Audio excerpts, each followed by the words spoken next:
Assalamualaikum warahmatullahi wabarakatuh dan selamat sejahtera.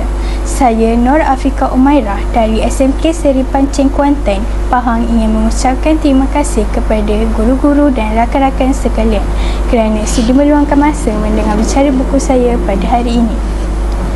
Buku yang saya pilih untuk dikongsikan ialah Terima Kasih Luka karya Hasif Ryan. Novel ini membawa kisah yang menyentuh perasaan tentang kasih sayang, kehilangan dan luka yang terpendam dalam sebuah keluarga.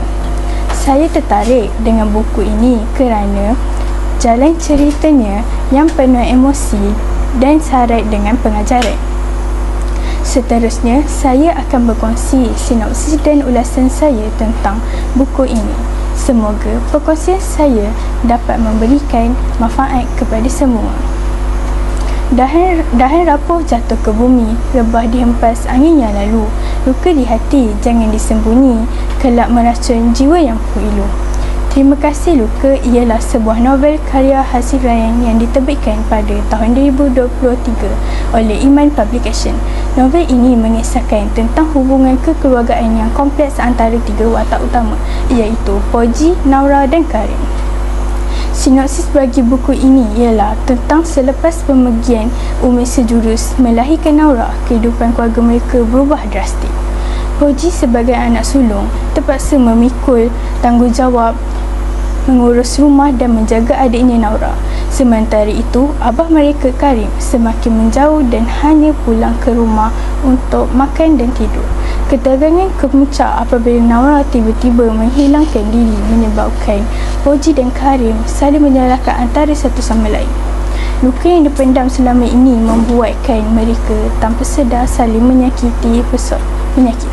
Persoalannya, adakah masih ada ruang untuk mereka saling memanfaatkan dan memperbaiki hubungan keluarga yang retak ini?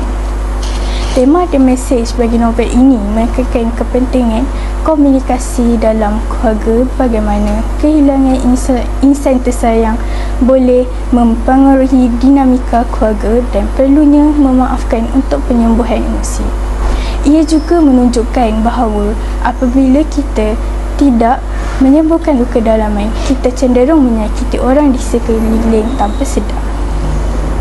Hasif Ryan menggunakan gaya penulisan bahasa yang mudah difahami dengan dialog yang realistik, menjadikan pembaca mudah terhubung dengan emosi watak-wataknya.